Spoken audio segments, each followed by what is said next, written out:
Matthieu chapitre 16. Les pharisiens et les sadducéens abordèrent Jésus et, pour l'éprouver, lui demandèrent de leur faire voir un signe venant du ciel. Jésus leur répondit, « Le soir, vous dites, il fera beau, car le ciel est rouge, et le matin, il y aura de l'orage aujourd'hui, car le ciel est d'un rouge sombre. Vous savez discerner l'aspect du ciel, et vous ne pouvez discerner les signes des temps. Une génération méchante et adultère demande un miracle. Il ne lui sera donné d'autre miracle que celui de Jonas. » Puis il les quitta et s'en alla. Les disciples, en passant à l'autre bord, avaient oublié de prendre des pains.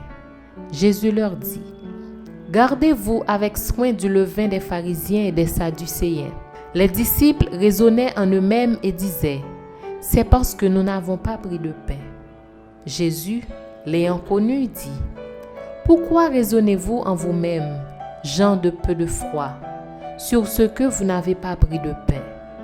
Êtes-vous encore sans intelligence et ne vous rappelez-vous plus les 5 pains des 5000 hommes et combien de paniers vous avez emportés?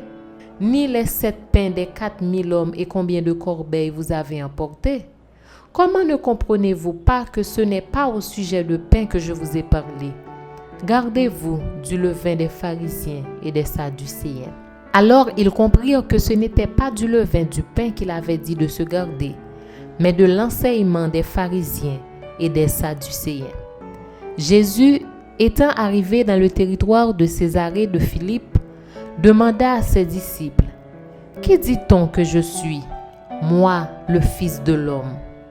Ils répondirent, « Les uns disent que tu es Jean-Baptiste, les autres Élie, les autres Jérémie ou l'un des prophètes. Et vous, leur dit-il, qui dites-vous que je suis? » Simon-Pierre répondit, « Tu es le Christ, le Fils du Dieu vivant. » Jésus, reprenant la parole, lui dit, « Tu es heureux, Simon, fils de Jonas, car ce ne sont pas la chair et le sang qui t'ont révélé cela, mais c'est mon Père qui est dans les cieux. Et moi, je te dis que tu es Pierre, et que sur cette pierre, je bâtirai mon église, et que les portes du séjour des morts ne prévaudront point contre elle. Je te donnerai les clés du royaume des cieux. Ce que tu liras sur la terre sera lié dans les cieux, et ce que tu délieras sur la terre sera délié dans les cieux. » Alors il recommanda aux disciples de ne dire à personne qu'il était le Christ. Dès lors, Jésus commença à faire connaître à ses disciples qu'il fallait qu'il allât à Jérusalem, qu'il souffrit beaucoup de la part des anciens, des principaux sacrificateurs et des scribes, qu'il fut mis à mort et qu'il ressuscita le 3e jour. Pierre, l'ayant pris à part, se mit à le reprendre et dit, « À Dieu ne plaise, Seigneur, cela ne t'arrivera pas. » Mais Jésus, se retournant, dit à Pierre, « Arrière de moi, Satan, tu mets en scandale, car tes pensées ne sont pas les pensées de Dieu, mais celles des hommes. » Alors Jésus dit à ses disciples, « Si quelqu'un veut venir après moi, qu'il renonce à lui-même, qu'il se charge de sa croix et qu'il me suive. Car celui qui voudra sauver sa vie la perdra, mais celui qui la perdra à cause de moi la retrouvera. Et que servirait-il à un homme de gagner tout le monde s'il perdait son âme?